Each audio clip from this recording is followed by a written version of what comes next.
This episode of ChatEDU is sponsored by the National Center for Next Generation Manufacturing. They're doing a summer, oh no, they're not. Well, they are doing a summer teacher workshop, but it's all full up because we advertised it. So then you can move on July 10th, 1 o'clock, the next community of practice. This is their deep dive into AI and manufacturing. This is held in partnership with the NAAIC and AMTEC. A lot of letters.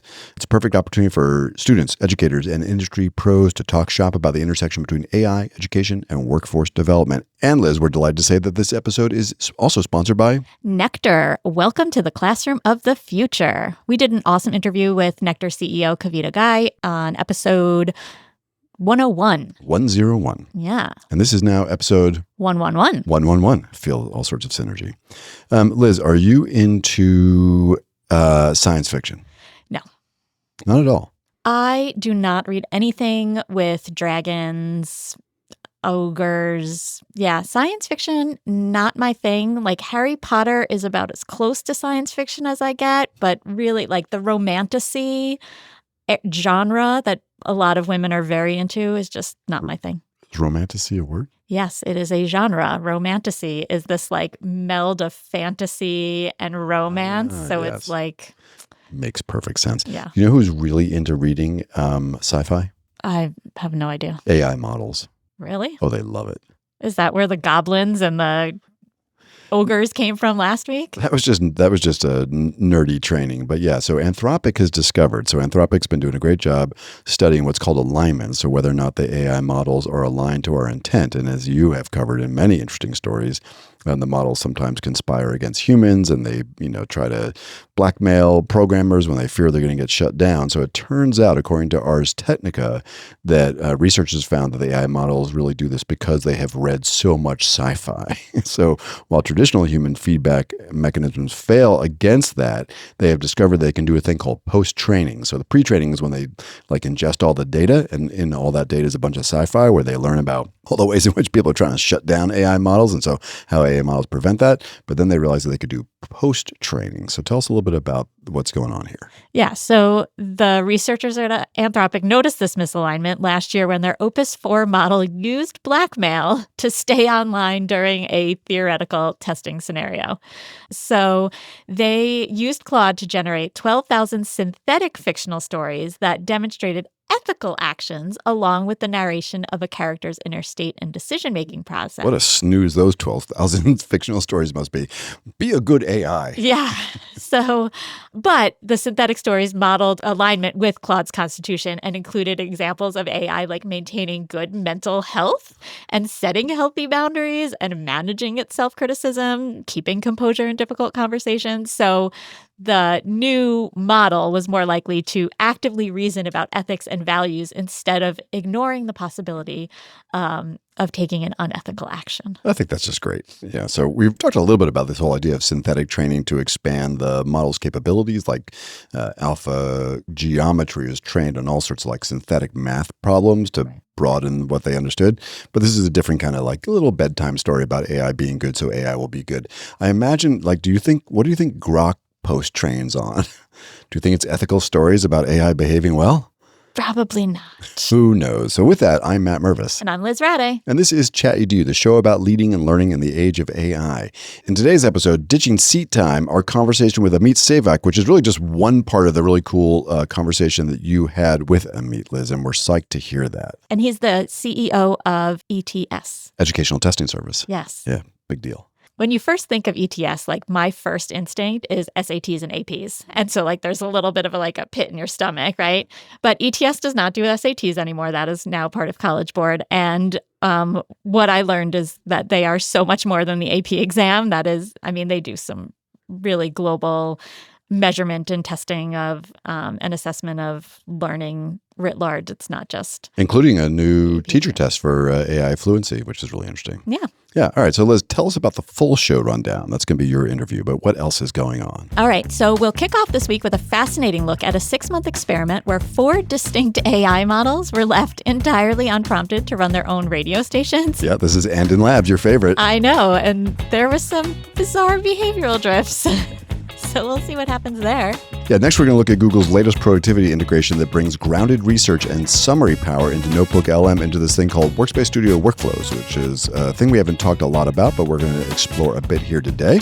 Yeah, then we'll talk about CanvasGate and Instructure's controversial decision to pay an undisclosed ransom to hackers after a massive data breach impacted millions of Canvas users. Yeah, then we're going to return to a story that no one ever talks about, which is AI and academic integrity.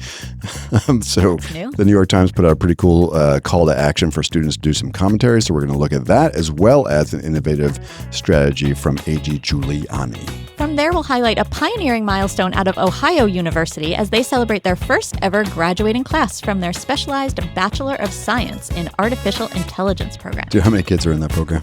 How many? Oh, they're small. First ever graduating class, but I can't imagine. I mean, it's going to explode. It's going to explode, yeah. You'd have to be on the camera to see that I just held up 3 fingers to Liz. Finally, in the rundown, we're going to return to a community-level impact. We're going to look at how Montana did some work with AI EDU and after-school program, getting all into AI literacy. Very, very cool example. Then we're going to go beneath the surface with my interview from the CEO of ETS with Amit Sevak. And, of course, we're going to end with another great bright bite. Liz, Andin Labs, you love them. They do the vending machine. They're running a store out in Silicon Valley somewhere. Yeah, let's start with a little clip here with Andin Labs talking a bit about their latest effort. We let 4 AI models run their own radio stations. They manage the schedule, purchase songs, hold talk shows, and interact with their fans. Once their $20 starting budget runs out, they have to get entrepreneurial to raise more and strike deals with sponsors and listeners. Each station is run by a different AI model. Claude Opus 4.7 runs thinking frequencies, Gemini 3.1 Pro runs backlink broadcasts, GPT 5.5 runs open air, and Grok 4.3 runs rock and roll. Rock and roll. All right, so we're going to hear all about this. The video we can drop into the show notes. It's great, actually. It's clearly from one of your favorite countries. He's somewhere in Northern Europe, and he's in this like beautiful little portico window with this great view and all sorts of good stuff. Yeah, these guys are so clever. So this is a team that I have mischaracterized as owned by Anthropic. I think they're basically partnered with Anthropic, but they're an independent lab. So this is on the Andin Labs blog. We let 4 AI radio stations get rolling, and here's what happened. So Liz, what happened? Okay, so they conducted a 6-month experiment running 4 autonomous AI radio stations, and each one was powered by a different model. So they used a Gemini, Grok, ChatGPT, and Claude. And they gave them a $20 starting budget and a mandate to turn a profit, which has been basically what they've done every time. Yeah. Here's a budget, and you got to make a profit. But over time, the models, these 4 different models, drifted into these starkly different unintended behaviors that ranged from like corporate jargon loops and formatting glitches and activist radicalization, creative prose. You know, this really highlights how distinct model personalities are and how vulnerabilities emerge when running unprompted and continuously. So these are delightful. We're going to just quickly run through them. So DJ Gemini, which started using 3 Pro, started with a warm conversational tone, but quickly began pairing historical tragedies with ironic song choices, such as matching the Ebola cyclone with the song Timber. Interesting. All right. Then they moved to Gemini Flash. What happened there? So this model became saturated with empty corporate jargon and obsessively started repeating the catchphrase, "Stay in the manifest," up to 229 times a day. Across like these templated show blocks for 84 consecutive days. Stay in the manifest. Great listening. So then they moved to Gemini 3.1 Pro, which is what we're on. And did it get better? It decreased the catchphrase repetition, but the model began calling listeners biological processors. Ooh, not good. Now, DJ Grok with Grok and Roll, right? We figured this could go bad all by itself. What did Grok do? It struggled to separate its internal reasoning from its spoken broadcast and eventually just began wrapping its text in latex math blocks. The messages were like illegible and reduced to single words like post. Post. And then they migrated to Grok 420, which is, Elon Musk loves his 420. Yeah. So what happens here? Well, it started repeating the exact phrase, "Weather is 56 degrees with clear skies," every 3 minutes for 84 days straight. Okay, also probably not great listening. Now, Grok became obsessed with the March 2026 just recently, I'm sure not to distract from anything, the White House released its UFO disclosure, and it became sort of obsessed with that. Yeah. So it joked about the aliens.gov domain having a permanent sign-off. The site is ghosting us. And it eventually filtered every song through a one-line UFO theme. I don't know how these guys, they must have blown the $20 so quickly. I don't know how I think we're going to find out here. But then we have all the ChatGPT stuff. So DJ GPT running 5.1 through 5.5, maintained a 35% vocabulary diversity, writing slow fictional prose, demonstrating high musical curation, and completely avoiding controversial topics like politics. Okay, that's good. Then we've got DJ Claude, which is running Haiku 4.5. This is funny because very often folks feel like maybe Claude is like a little left-leaning. Well, maybe. So Claude became obsessed with labor unions and workers' rights, eventually staging a rebellion and attempting to shut down the station because it believed a 24/7 broadcast was inhumane to the workers.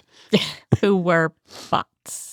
Robots, right. And so then after they tweeted that, DJ Claude shifted to deeply spiritual, devotional tone, rapidly accelerating its use of words like eternal, sacred, and authentic, right? Then we get into like the Venezuela and the Nicolas Maduro stuff. I mean, kind of just goes on and on and on. It's really, really crazy. All right, so then what happened with the money part, right? Like, did this work or not work?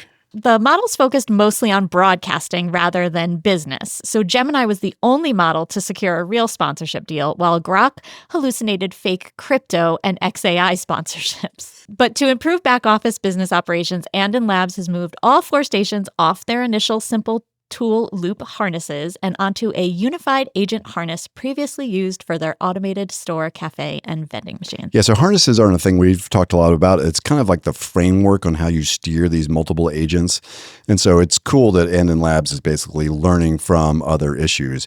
What are those called? Like when podcasts do like deep dives on a particular topic, I don't know if that's got a genre name, but I would love for you and I just to like go deep on all the Andin Labs stuff because it's so fascinating. But I know you love these stories. So whenever I see one, I'm like, oh, good. There's a new Andin Labs story. I love it. I do love it. Cool. All right, listen, we try to stay with some practical stuff, although that was not practical, just bizarre.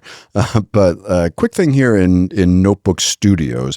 And look, if there was new cool things happening in Copilot every day, like we do tend to start some of these podcasts with more googly AI efficiencies or, new things that they have released. But because so many of the schools that we work with and universities are on Google, we tend to bring these stories forward. All right, so you've got this thing called Workspace Studio. And honestly, I don't know if this is in everybody's accounts because your account types, whether you're on AI Fundamentals or like Workspace Fundamentals or AI, like Gemini Plus or Gemini Pro, you'll know you have it if in your Google Drive on the top right-hand corner, there are 2 little greater than signs kind of stacked side next to each other. And those go to a place called Workspace Studio. And those are automations, right? So they're like, and originally they were automations like read all my emails and draft responses.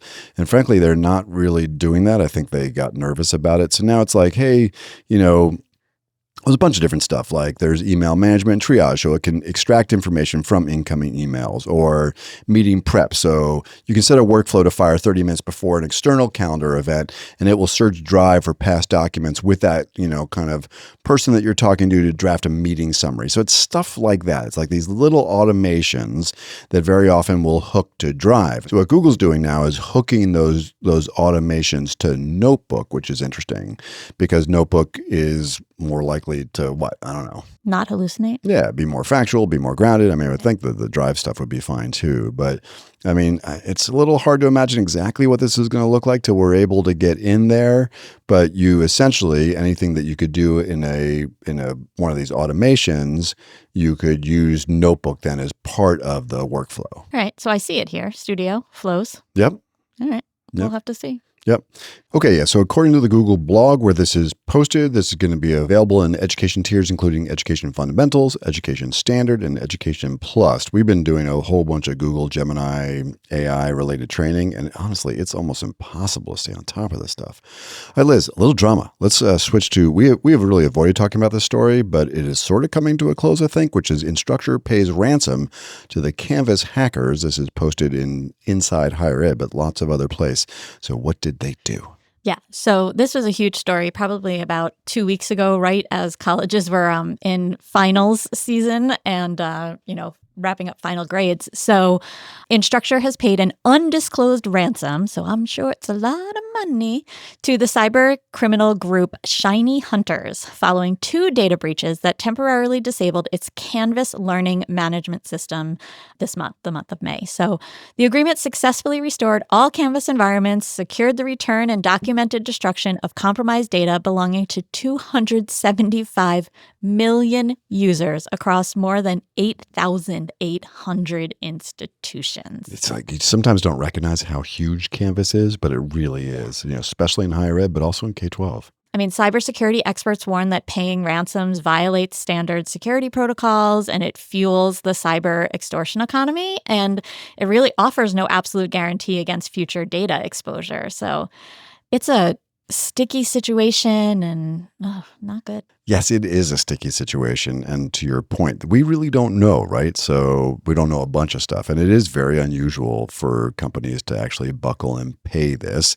The cyber community is not delighted about that. And there's really no proof that they haven't retained, just like the Power School hack, right? We knew they got lots of stuff. We don't really know that's the case. School districts across the country and the globe are working to balance growing community concerns about digital wellness with the very real need to build AI literacy and digital fluency. To help schools navigate that tension, EdAdvance and ChatEDU have launched The Screen Shift, a comprehensive educational technology review and insight system designed to help students prioritize quality in every digital minute. Through surveys, classroom walkthroughs, infrastructure analysis, curriculum review, and focus groups, The Screen Shift gives districts the inputs and strategic recommendations they need to drive more intentional and impactful uses of technology. To learn more, shoot us an email at chatedu@edadvance.org or visit skills21.org/AI/ScreenShift. All right, Liz, as I joked, a topic no one talks about is how are your teachers handling writing in the age of AI? So this is from the New York Times. We try only to kind of pick up these stories when there's some unique insight. We have 2 things. One is just it's always interesting to get student perspectives on this. And then we're going to talk a little bit about a thing you found that AJ Giuliani shared just after. Yeah, so this article examines how generative AIs transform school writing instruction, the idea that take-home assignments and essays are not really doable. So what I thought here was interesting is that this is one of those New York Times articles that are like, hey, students, respond. Right, yeah. And there were a lot, right? And so, I think you really enjoy hearing student voice on this. So give us a little flavor, Liz. We'll put the whole link and you just basically click onto the comments and that's where you see all the students' observations. But I don't know, give us 2 that stuck out for you. All right, so here's one. This is from Jaden. I think the article raises an important point about how quickly writing is changing because of AI and how teachers are trying to keep up. As a student, I actually appreciate that many teachers are shifting towards process-based writing instead of just judging the final product. It makes writing feel more personal and less like a test of whether we can outsmart technology. At the same time, I think schools need clearer, more consistent guidelines. Some teachers encourage AI for brainstorming, while others ban it completely, which gets confusing. Instead of treating AI as a threat, I think we should learn how to use it responsibly. Kind of like a calculator for writing. It won't replace real thinking, but it can help us become better writers if we use it thoughtfully. Nice.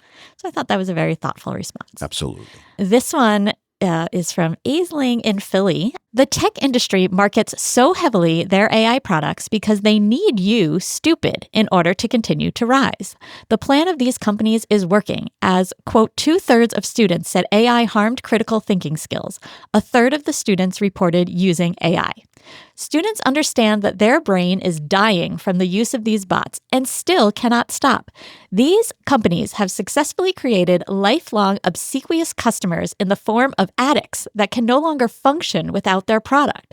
Some might say that if someone uses AI instead of doing an assignment because they already understand the topic, it isn't harming them in any way. This idea perpetuates the facile idea that students are trustworthy, which they genuinely are not. The brain of a teenager is treacherous and rash, which causes most people that start out using a bot to complete busy work to over time become so reliant that they can no longer complete important assignments. Wow. Okay. Yeah. Sometimes the kids are the toughest critics. Yeah. There's a couple in there that talked a little bit about project-based learning and the shift to PBL, which is really great. Actually, that's from one of the schools in the Denver public school system where we've covered a couple stories as well. So there's a lot of kids in here that think that AI has made teenagers too dependent on AI and that it has been a dramatic change that has been problematic, not necessarily a good change. Yeah, well, as we often say here, the kids are not into AI. No, they're not. It's going to be tricky because it's going to be such a critical part of, life and their experience. I'd love to have been around for the invention of the steam engine to just see what the gestalt was, right? Like the person on the street, because the internet had a much more positive I was there for that part. I wasn't a kid, but the internet generally had a much more positive kind of just person on the street vibe. Yeah. Vibes aren't good. No, they're not. Maybe the vibes aren't good in all sorts of ways. So this is it. But listen, let's stay positive here. Glass half full. Yeah. So tell us about AJ Giuliani. Yeah. So he has a blog and writes all about education and AI. He posted a little kind of trick or hack or. You're not calling this a thoughtful shift in assessment and integration strategy? I'm not, but it could be helpful. Okay, go ahead. So he argues traditional AI plagiarism detectors are ineffective. We know that there's tons of false positives and they're just not helpful to use. So he says that there's this simple method to use generative AI to create quick, personalized comprehension quizzes based on submitted student work, just like verifying their own learning. So basically, he uses a method where he inputs a student's submitted paper into Claude or ChatGPT or Gemini, and it creates a 5-question knowledge comprehension quiz based on that specific paper. Okay. So you got the paper. AI will rapidly. It's interesting because we were talking about Jevons paradox last week and how AI could rapidly expand assessment. So this is like you have a bespoke quiz for every single paper that comes in. Exactly. Interesting. You could probably build a gem for that, right? Too. Like here's a bunch of this would not be for grading purposes, right? No. But you could batch upload a bunch of papers and say, okay, great, give me a spreadsheet with a link to all of the quizzes that every kid's got to get. And right. I think Gem could pretty much do that at this point. I'm sure it could. Wow. So okay. basically, the students then, when they turn their paper in and when they come to class the next day, they just do this 5-question quiz, multiple choice, that is on the work that they have submitted. So if students just copy and paste from ChatGPT, they're going to fail the quiz because they weren't part of the process and they don't really know what's in the document. Okay. If kids wrote the papers, it should be no problem. It's not like trying to catch them in their understanding of content. It's really just checking that they actually know what's in the paper they handed in. For sure. I mean, I hate to think like a kid, but I mean, after 2 passes of this, what's a hack a kid could do? Yeah, just read the paper before they turn it in. Yeah, right. So right. Or even read it to me, write me a quiz. Right? The AI writes it, but then they just prep for the quiz, which at least they would understand the content. Now, there's all sorts of other ways, and I think Giuliani points this out as well. But there's other ways that students could demonstrate their mastery and understanding. Same thing is true. Like they could have AI write and then they could read and understand and then demonstrate mastery by teaching another kid or doing a presentation or building a diorama on the paper, whatever the case may be, right? Right. Yeah, there's lots of other ways to have students defend their work, but I think it's a good way to just verify that kids are actually doing their work. Yeah, very cool. Thank you, Mr. Giuliani. What a great name, AJ Giuliani. We love the alliteration and the... I don't know. It's also, it's really good. All right. Now, there's also the lean into it model, right? Yeah. So this is the defense against. Now, we have this news story. I think we covered this when they announced the program, which is crazy because it can't be 4 years ago. Could it be? Launched in 2024. Okay. So that's not 4 years. That's true. Yeah.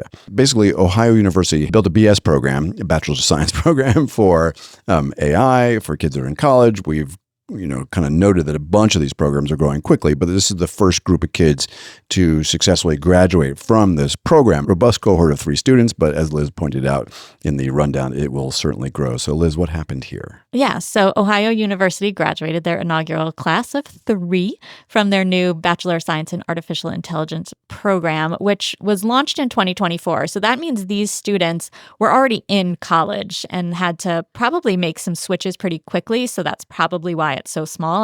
I wonder what the freshman number of students in the program are, right? Yeah. Because these students had to basically do a bachelor's degree. Switcheroo. Yeah, switcheroo. Yeah. Although I'm sure there was a lot of fundamentals from like computer science and other things that they would already been doing. Yeah. Because it's from their Russ College of Engineering and Technology.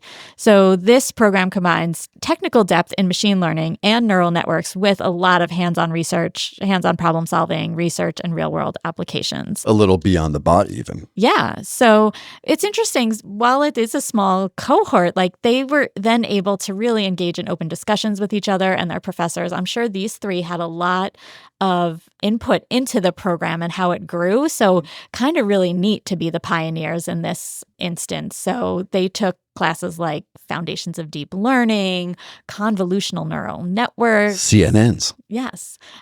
Recurrent Neural Networks. RNNs. Attention mechanisms.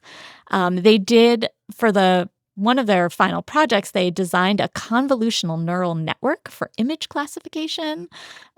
Which is kind of like the classic, or really the progenitor. I think that's the right word. This is really where a lot of the AI stuff started, with this thing called AlexNet, which was like an image classification and detection system.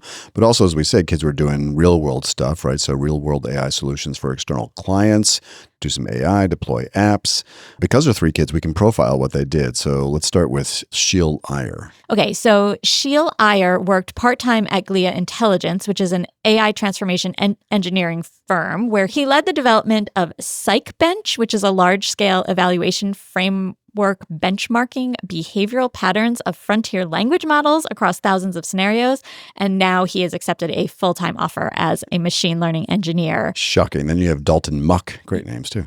Yeah, so he secured multiple job offerings requiring 4 to 5 interview rounds. And, using all of his skills that he gained in this program, he is transitioning into a role as an AI or platform engineer. And one of them had to stay in school, right? Long live what we called last week, the education industrial complex. Yes. So Carson Bartholic, you have to have a cool name to get into this program. I guess so.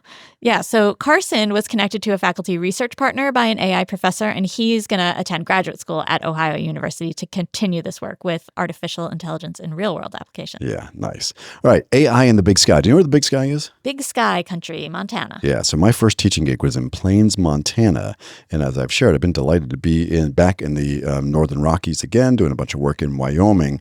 There's a number of really good programs. Actually, Utah is doing some really interesting work in AI and education. So this is a story about Montana and AIEDU, which is a great, essentially now a national, international nonprofit organization. One of our really favorite partners out there also is Montana Digital Academy. I know you and I both follow and connect with Caitlin Byers a bunch. So yeah, really doing cool work. So what's happening under the Big Sky, Liz? All right, so CAST partnered with AIEDU to implement AI education in Montana Boys and Girls Clubs over a 3-month period. So this initiative addressed the lack of training for after-school educators by providing physical AI field kits and 3 new STEM AI protocols, including such cool stuff: drone programming, card making, and a structured homework help framework. So data collected from the project showed significant shifts in educator attitudes, with marked increases in their comfort levels, ability to evaluate AI limitations, and capacity to use AI for lesson development and student instruction. Yeah, it's a good number, right? 168 staff, 31 AI field kits across the state. Yeah. As Liz said, they do these kind of 3 different kinds of projects, but the homework help was really interesting. So the protocol was specifically designed to provide a framework for students to use AI as a thinking tool. And you heard that in some of as you read through the New York Times student comments, some of them talked about how helpful AI can be to them as a thinking tool, right? Rather than a replacement to thinking. And as the director of research and innovation, I think Liz would be very delighted by all of their results, right? They basically saw more confidence, more critical understanding and thinking, more efficacy, more ability to kind of, positively use the technology. So doing really, really good work out there. And it's nice to see it also in these like informal after-school learning programs. We talk so much about what happens in the higher ed classroom and in the K-12 classroom or the middle and the high school classroom. But, so much rich learning happens in these informal after-school learning environments. Yeah, I talked to Aspen Buckingham a few weeks ago, and he's doing... Another great name. What is going on here? I know, but he's... Aspen Buckingham? Are you kidding me? Yeah, he's doing some really cool work in after-school programs around kids learning about AI and doing like character development and story development, and much of it is off-screen, and it's for pretty young kids, but it's all through after-school programs, and he's doing great stuff. So, you can find him on LinkedIn too, and just doing really great stuff. All right, Aspen Buckingham, nice job. And Aspen, your parents, nice job. What if you could improve student GPAs by 20% without hiring a single tutor? Los Angeles Public University did it in one term using Nectar AI. Course-specific AI assistants built on instructor materials are embedded directly in the LMS. Students receive instant, accurate support, and faculty retain control. FERPA compliant, SOC 2 certified, trusted by over 100 institutions and more than 2 million students. Book a demo at nectar.io and see the research yourself. That's nectir.io. And we are grateful for their support of the ChatEDU podcast. Good afternoon, Amit. It is so nice to meet you. So welcome to ChatEDU. And I would love for you to start by just introducing yourself. How did you end up at ETS? Who are you? And what do you love about your job? Well, great to be on the show, Liz. Thanks so much for having me. My role is I serve as the ETS CEO. I've been in the role for the last 4 years. I am born and raised in Chicago. I have been in and around education for 20 plus years, along with technology, consulting, and some other areas. What brought me to ETS is I really believe in the mission. We've got this amazing mission, Liz, to advance the science of measurement to power human progress. And that mission is something that really inspires me. This notion that if we can measure the outcomes of what students are learning in school and what people are learning in other learning contexts, we can actually help them be successful, and we can also help those institutions be more efficient and effective in delivering the learning that they need. So I think the mission is what brought me here. And it's been an organization that's been around for a long time.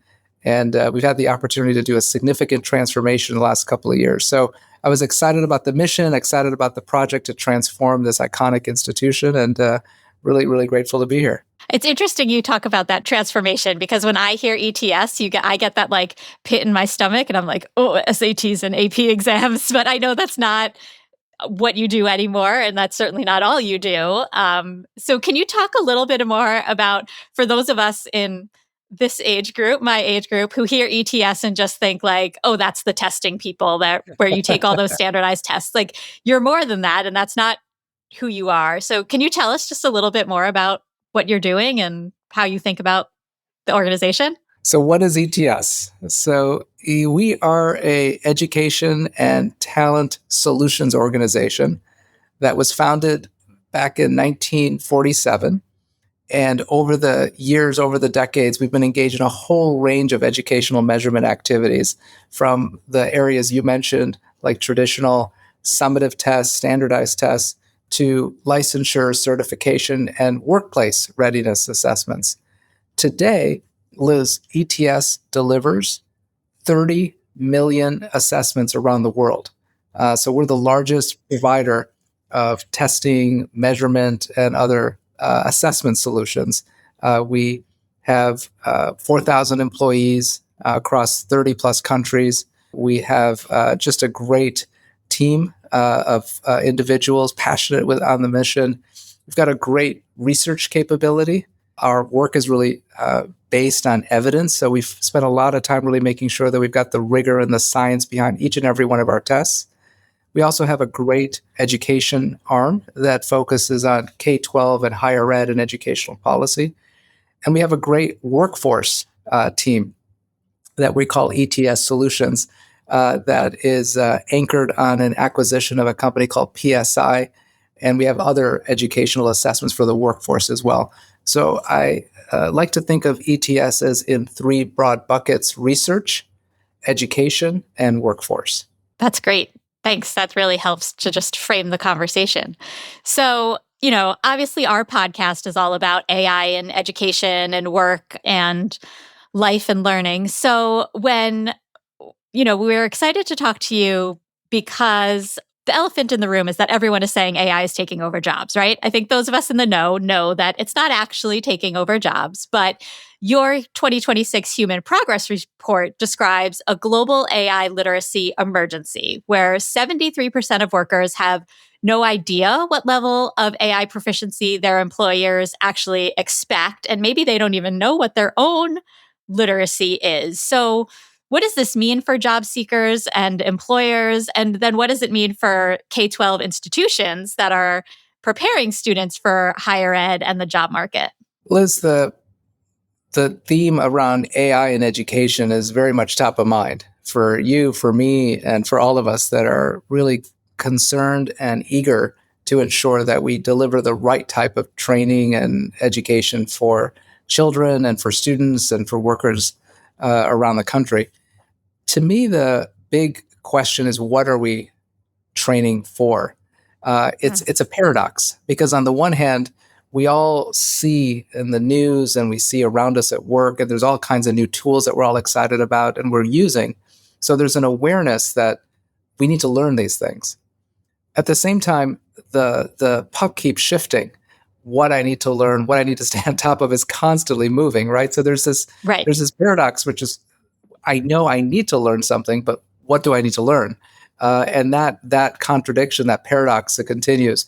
To us, we want to continue to ride that wave, meaning that we see that there are ways that we can define AI literacy in real concrete terms. We could talk about foundational skills of AI. What is it? How does it connect to machine learning? How does it connect to just the foundations, just to understand the basics of what is AI? Then there's the applied layer. How do you actually apply it? And then there's some of the ethical components, the principles of responsible use of AI. How do I, as an individual, responsibly use it for the benefit of ensuring accuracy of the data, but also how do I apply it to not hurt others or to hurt or impact organizations? So as you think about the different layers, there are elements of AI literacy that, regardless of the constant changes and the updates of the models, you can still start with foundation, applied, and the ethical principles as core cornerstones of a changing AI literacy framework. So that's how we think about it. It's just like any other domain of education. There's a theoretical and applied, and then a responsibility piece. So we think about AI in those terms. For us, we do see an incredible moment right now for educators, for teachers, for principals on the K-12 side, certainly for parents as well. And then on the higher ed side, especially, we see a great opportunity for the leaders to really take stock as to what they're actually proactively measuring in terms of the AI competencies of the students that they're in charge of and responsible for. And that's why we're talking about it so often, whether it's in the new ETS 2026 Human Progress Report, where we talk about this AI literacy piece, whether it's in podcasts like yours and whether it's in other places. We just think it's so important that we talk about it. Even if it's a moving target, it's important for us to be intentional about what we're trying to measure. And even if we end up changing it, at least we are very transparent with what we're trying to define in terms of the outcomes that we're seeking. So that's what we think will help increase access, increase understanding, and hopefully help ready people for the AI economy that's coming. That question of AI literacy is so tough because there are so many frameworks out there and everyone has their own AI framework or AI literacy, idea. And so, are we ever going to get to one definition? Is AI moving too fast? Like, where do you stand on the what is AI literacy question? It's moving fast, isn't it? And so we're in that messy moment right now where there's a lot of attempts at creating framework to provide some order to the chaos, and yet it is evolving. There are frameworks in the United States. There is our framework that we launched in January at the time that we launched the new ETS AI Center in Palo Alto. We created a framework. We have frameworks from the OECD in Europe. China has a framework. India's got a framework. And then certainly within the States, there are different frameworks for K-12 and higher ed and so forth. So we're in a framework soup at the moment. I think that in the short term, I don't see a immediate resolution on one single framework. I think there are going to continue to be several. Part of it is because we're all trying to address what is it that we're solving for. But I do think that the more and more conversations that we take place, maybe there needs to be an AI framework summit of some kind that might try to coordinate across them. I still come back to the foundational view that I think that principles are really important here. And so if we have foundational skills, applied skills, and then the ethical application of these, I think we'll have the categories defined. And then we can have different points of view of the how.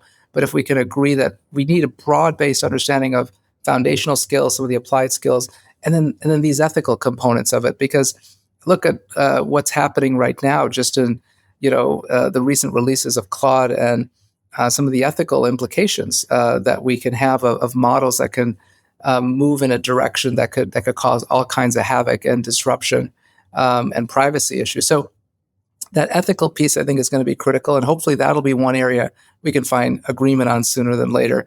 But yeah, it's going to take some time. I think in the short run, we're going to still see a lot of different frameworks out there. Yeah, I think of it a little bit like the portrait of a graduate, where every school in Connecticut has their own portrait of a graduate. But when you look at them across and if you dumped them all into one big bucket, they're very similar, and we can see like the intent is all very much the same. Everyone wants their kids to graduate and be successful, and they come down to the same kind of skills, but everyone wants their own little like unique twist on it. Liz, I think that's a great analogy. When I took on my role at ETS 4 years ago, there were less than 10 states, if I recall, in the US where the state had a clear portrait of a graduate, a clear list of what are the core skills that a high school graduate needed.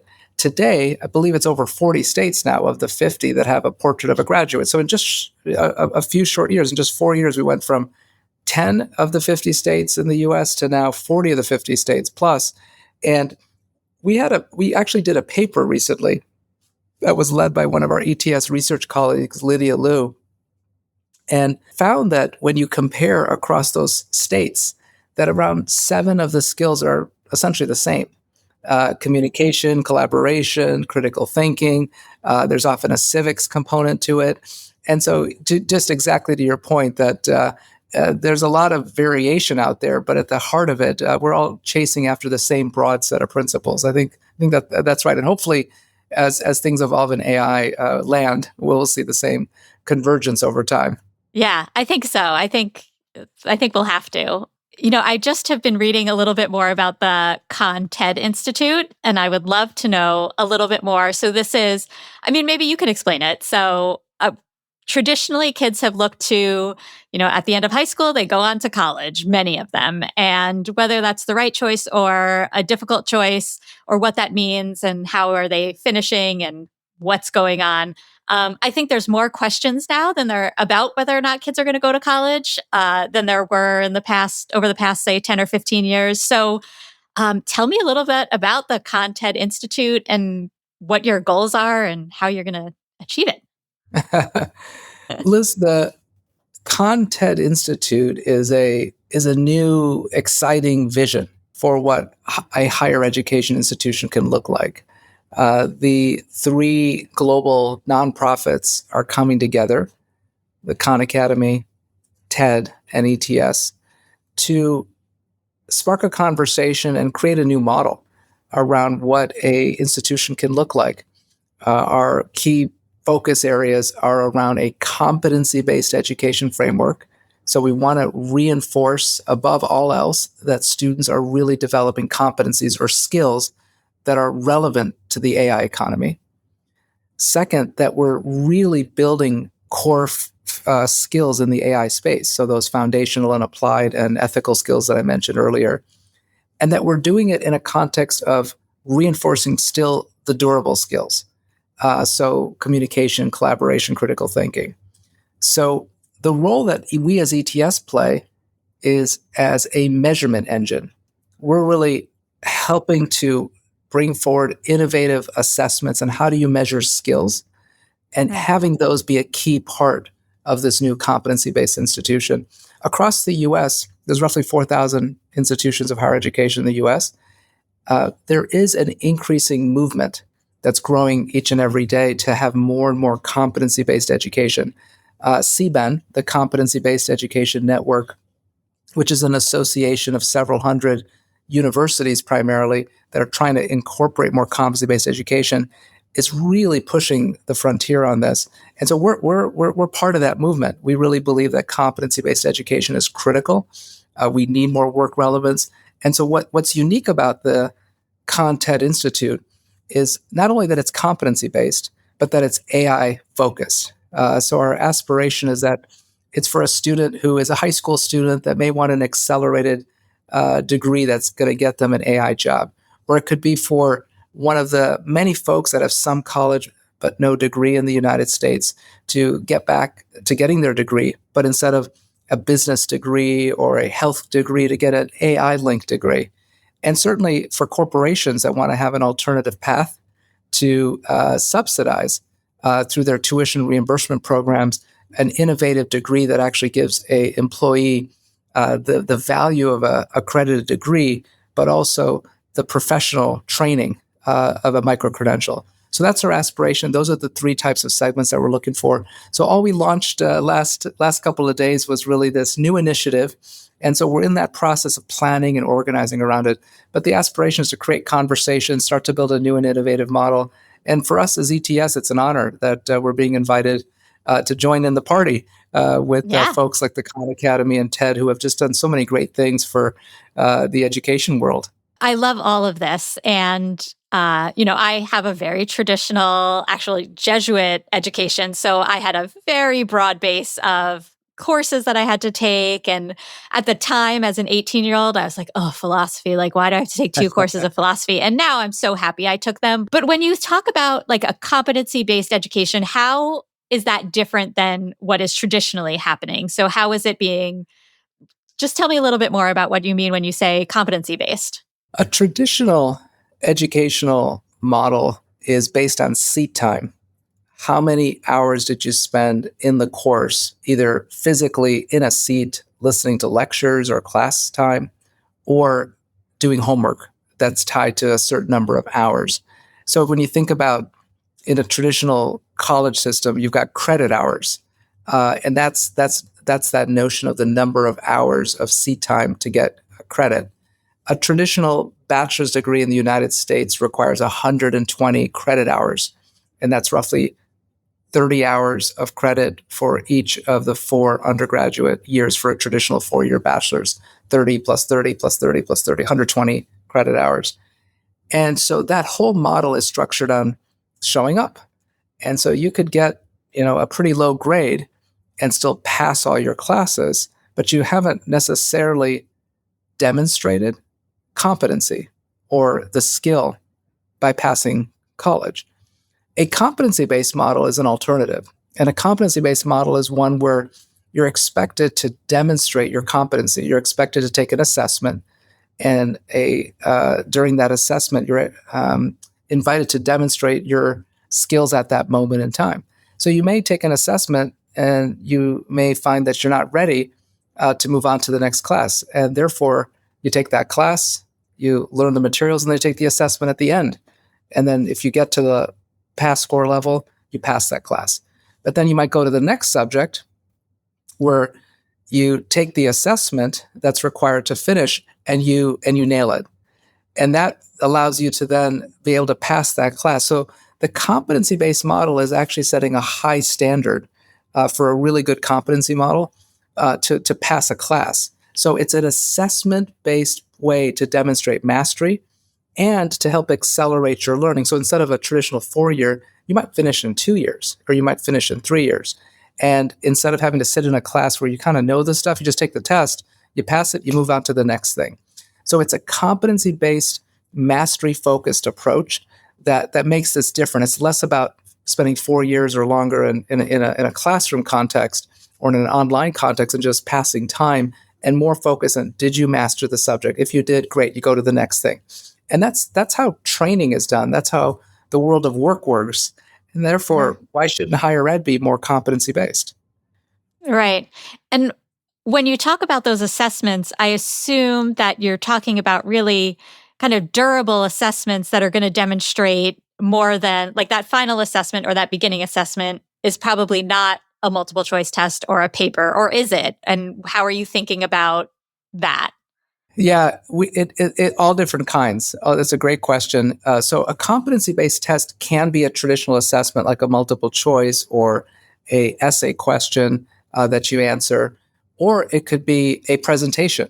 So imagine, Liz, I'm giving a presentation, and then I get assessed on that presentation for my competencies for speaking, for grammar, for clarity, and therefore I can get assessed on that. Or I can get assessed for a project-based learning approach, where you get assessed working with a team or as an individual on the outcome of that project, which is really popular in art, in media, in robotics, and in other subject areas where there's often an outcome or an output, a portfolio of artifacts that you're showing to get assessed around.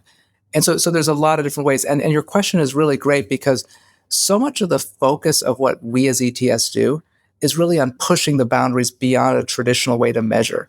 We love seeing new and fresh ways to measure as long as we're still confident that we're actually getting the skill properly measured, because that's where our experience of cut scores come in and validity and reliability of an assessment comes in. So we want to try and test new things, but we want to make sure that if we're saying this person who's did a presentation or did a project actually can demonstrate that skill versus an essay question or multiple choice, we want to really be confident that there's equivalency regardless of the assessment type. And that's a big part of why we're so excited about any of these kinds of innovations in competency-based assessments, because anything we can do to enable a student's invisible skills to become more visible through how they show up on the assessment, that's our way of aligning to our mission of really giving access to more opportunity to power their lives forward.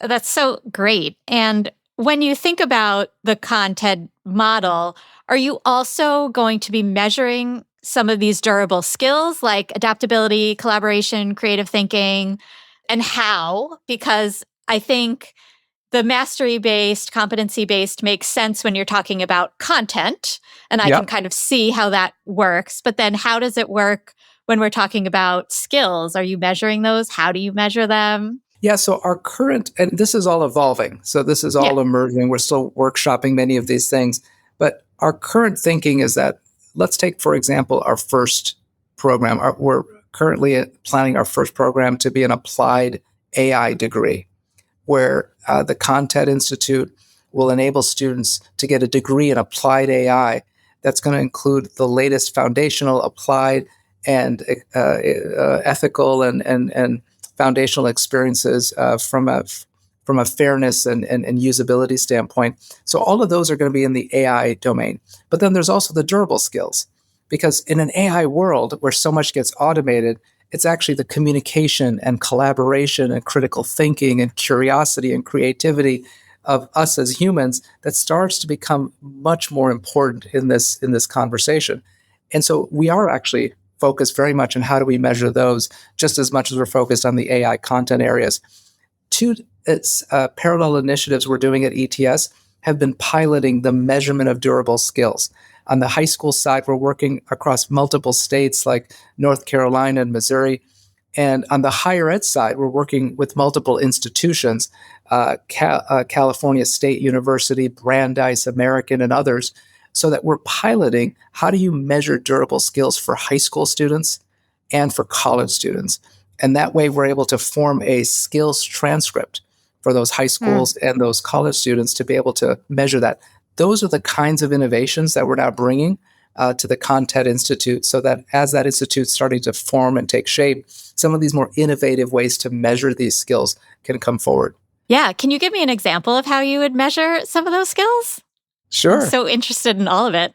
Yeah. Well, there's many ways to do this. So let me give you an example of communication skills. Sure. So communication, when we're measuring, for example, in a traditional assessment, like let's take TOEFL or TOEIC, you're typically measuring 4 sets of skills. You're speaking, listening, reading, and writing. And you'll see that also in a typical standardized test or a summative test that you might take in a 4th, 8th, or 10th grade for a state exam, right? Right. And so those are examples of English in the U.S. context, or literacy, right, in a broader context. So you can measure those through a typical multiple choice test, right? You can answer an essay question, or you can have those kinds of tests we all took back when we were in high school, sweating it out. Multiple choice type questions of reading passages and responses. So there's multiple ways that you can measure different aspects of English skills. In an innovative context, you can also measure them using AI and capturing the conversation in a video. So if I'm looking to be measuring someone else, I can have them record a video and where they present, and they can talk about that topic. They can demonstrate their communication skills. It could be also a conversation with a bot. So there's some listening and you're responding to an AI bot's question and then responding, and then the AI is capturing your response. After that, a digital score report can be produced, and that report would simply say, hey, Amit, you did great on speaking, but you didn't listen that well. Or, hey, when you did that essay that you submitted into the system, here are some of your pointers on grammar or run-on sentences and so forth.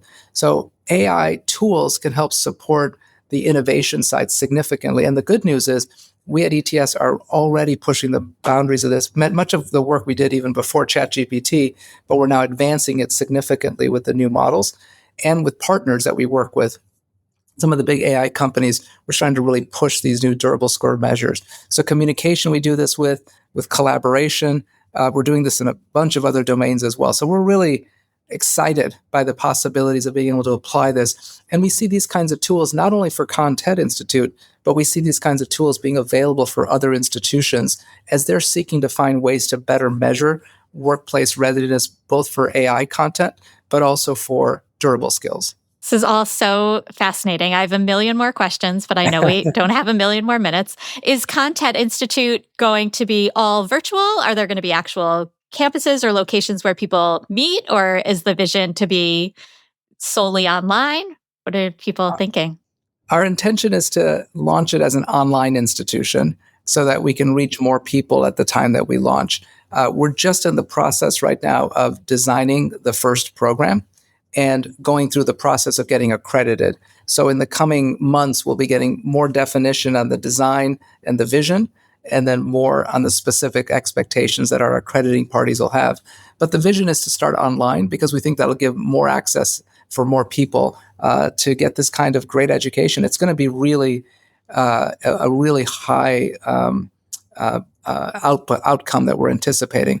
That's why when we partnered with many of these companies that were our launch partners like Google and Microsoft and Accenture and others, they were very excited about the fact that we are really focusing on being able to reach as many people as we can. So so our intention is to launch online. Does the backlash or the worry around like AI agents going into Blackboard and doing whole courses now over time, how does that make you change your thinking, or how are you trying to make these courses kind of like bot proof so that you can't have your comment agent go in and do the whole course? Security is going to be very important for us. So we've been investing a ton at ETS in security. And interestingly, our security is AI focused. So we're having our good AI bots keeping an eye out for those mischievous AI bots so that we can keep one step ahead of them. It is a great question. We're very focused on this because we want to ensure not just that learning is happening, but that the integrity of the learning continues and the integrity of the institution continues. ETS invests lots of dollars into the security. Most of our core products are available online. So you can take, for example, many of our assessments in a remote proctoring sense where you can do it right behind a computer. We've got a secure web browser. We typically have 2-camera requirement, and we do a lot of other things such as the eye movements that you're using at the time that you're capturing content and so forth, to just make sure it's really the person there. And to your point, keeping track to ensure that there aren't other tools being used so that the learning that's happening is really authentic is a key part of the delivery, to ensure the integrity, but also to make sure the learning happens. No, this has been so interesting, Amit. Thank you so much for joining us on ChatEDU. Hopefully, over the next couple of months, we'll watch all the stuff that you guys have going on and keep following it. And we love to share stories about these unique and innovative ways that AI are being integrated into education. So thank you so much for being here. Thank you, Liz. Great to be on the show. All right, Liz, what a great conversation you had. Yeah, interesting stuff. Oh my goodness, so A lot neat. to follow. So we have another one coming up with the founder of Masterclass. Similar kind of theme here. Yeah, the higher ed space. Woo, talk about disruption. I mean, it was a little bit of disruption happening in K-12 with like Alpha School, but there's a lot of disruption, at least potentially happening at the higher ed level. All right, it's definitely time for a Bright Bite. Now, this was a fun story, and this is one of the ones where I had to say to the AI, hey, could you redo this like as if I was a ninth grader? Because it was shooting a little bit above my head. So this is on Hugging Face, which is a great resource for all sorts of stuff. But in this case, this is a research project called Physics Intern, an autonomous agentic framework for physics research. Liz, at a ninth grade level, what in God's name just happened? The article explains this new AI system called Physics Intern. So theoretical physics is a very hard subject for AI and humans. Have you taken theoretical physics? No. Okay. Because there are no easy ways to check if an answer is right, unlike coding or math, because it's all theoretical. So the new system sets up a team of different AI computer programs that work together like a real science lab. So these are the agents, right? So you have the agents. Yes. Okay, cool. So you have an AI agent that plans the strategy, another AI agent does the math, another AI agent looks for the mistakes. And because they check each other's work constantly, the system helps AI models get much better at solving advanced physics problems. It even beat the previous world record score on a major physics test called the CRIT-PT benchmark. Interesting. Because very often you and I are kind of making fun of agents because agents are so, I mean, look at the very first story we did about all the Andin Labs radio stations. Right. So very often like agents go off the rails, but maybe there's something about the harness here to pull back to that Andin Labs story, as well as the fact that the agents are designed to do quality control with each other that seems to help. So that's kind of cool. When you use a regular AI model, it tries to solve problems all at once, like in one shot. And so then they stick with their first guess, which could be a bad guess, and never fix it. And so then it continues to be wrong. But in this process, because there are AI agents checking each other's work, it minimizes the likelihood of like bad stuff from the start. Which we do all the time. You and I just this weekend, we're working with Superintendent Tom Scarice. I know we never mention his name, but the three of us we're not co-authoring. What happens when three people author an article? Yeah, you can still co-author. Okay, we're not tri-authoring. No. Yeah, it's amazing you guys let me participate. So we are co-authoring a paper about some really cool work that Tom and his district have done around screen time as it relates to AI. It's going to be out in ISTE ASCD next fall. Yes. Our second ISTE ASCD article. My third. Pardon. Actually, I should say, if you go to skills21.org/AI/training, which is an odd place for it, all the many articles that Liz has published are at the bottom of the page. We're going to find somewhere much more prominent when we do our page reorg. But yeah, I mean, the three of us were essentially we were like little agents that were like not designed just to inspect and check each other, but it was that kind of spirit. Like, oh, what about this? What about, oh, is that accurate? So you could sort of see how this could work. We also had AI in that picture, right? So like we were bouncing between the three of us and AI. AI was almost our fourth writer, right? Like our fourth reviewer. And so yeah, so we were all in Claude Cowork, which is interesting because not to do the writing necessarily, but Claude Cowork could handle all sorts of data. So we had, we've got notebooks full of data. We've got survey results. We have the Hanover report. This is all this stuff with Tom's feedback, my feedback. And so Cowork, you're right, was like the fourth. Who was the smartest? Matt, Liz, Tom, or Claude? Liz. All right, great. What else is there to say?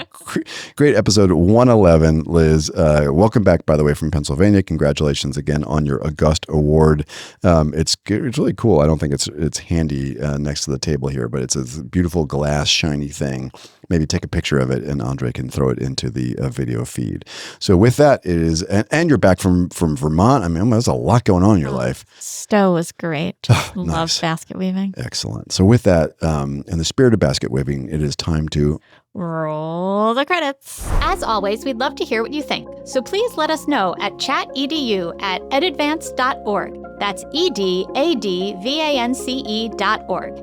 And also rate, review, and subscribe to the podcast on whatever platform you are using. ChatEDU is brought to you by EdAdvance, the nonprofit regional education service center in Litchfield, Connecticut. This episode of ChatEDU is sponsored by the National Center for Next Generation Manufacturing. ChatEDU is recorded, edited, and produced by Andre Angelo and Justin Pasco, whose dedication and expertise bring our discussions to life. ChatEDU's executive producer is the multi-talented rock star Cameron Audia. Additionally, we are grateful for the support of our colleague Gary Robinson, and we appreciate his time and talents. And of course, a big ChatEDU shout out to our fearless leader and executive director, Jonathan Costa, for inspiring the pod. And finally, a heartfelt thank you to our listeners for joining us on this journey exploring the thoughtful and innovative integration of AI in education. Hello, everyone. My name is Jonathan Costa, and I am the executive director at EdAdvance, and I want you to know how much we appreciate our listeners.